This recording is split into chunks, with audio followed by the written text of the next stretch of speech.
I'm Wayne Jaeschke. I'm Director of Research and Learning Services at Trinity College.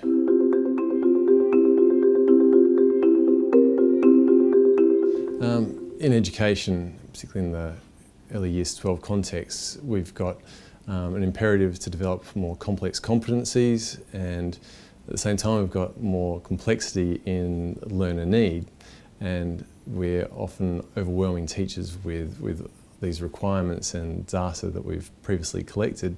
And I see learning analytics as a powerful instrument that can potentially provide insight into learner activity to support those complex competencies on an individual basis.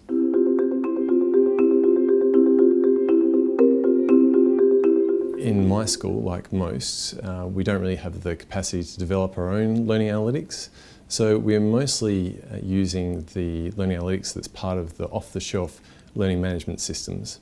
So typically that will look like things like student page visits or access to resources, but we're not using much more than that.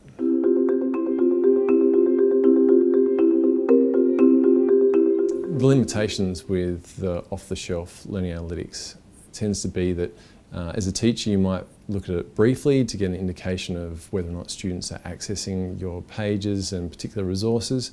So it's got some functionality in that you can see what things are useful and which ones they're not interested in. You can see which students are engaging and which ones aren't.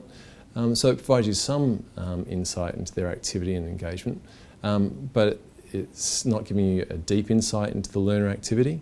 And typically you'll see that the behaviour is inconsistent, and because it's so narrow, a student might be visiting a resource or a page frequently because they're highly motivated, or they might be accessing it frequently because they're very confused and just don't know what to do, and they're looking for any answer they can find. So the limited and narrow nature of the learning analytics means that you get some insight into the student engagement with your resources, but it's not much.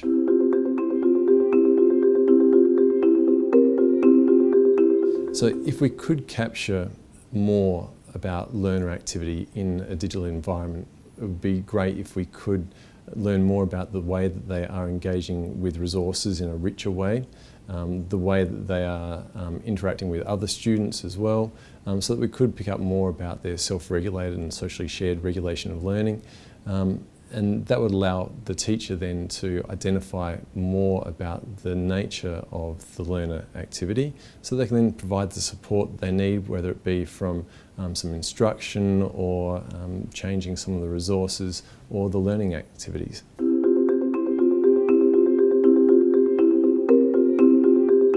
The main challenges I think we can group in terms of the technological challenges, and then those challenges to do with the design of learning activity and assessment. In terms of the technological challenges, schools don't have the resources to develop their own learning analytics, so we're reliant upon those companies that develop them for us, and I think we can work with those companies to provide them with a bit of direction about the sorts of things we're looking for, so that we can have access to learning analytics that are more fit for purpose. And at the same time, we need to look at the way that we design learner activity and assessment so that we can capture those competencies like socially shared and self-regulated learning and creativity and other skills that we are trying to foster in a digital learning environment.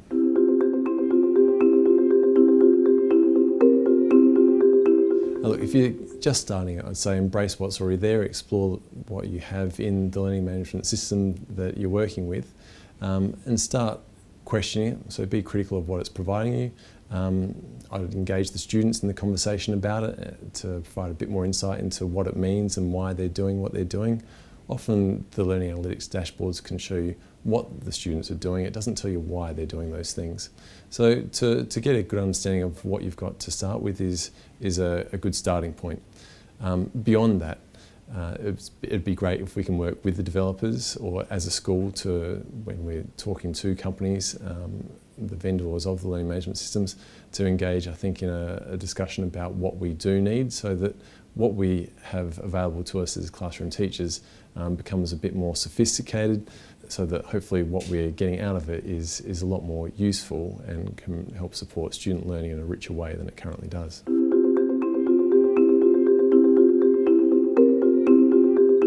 In schools, learning analytics currently is in the early developmental phase, where I think the off-the-shelf solutions are giving us a bit of exposure to what's possible. At the same time, we're starting to look at education more holistically and starting to develop those other more complex competencies, and learning analytics is starting to play a role in that.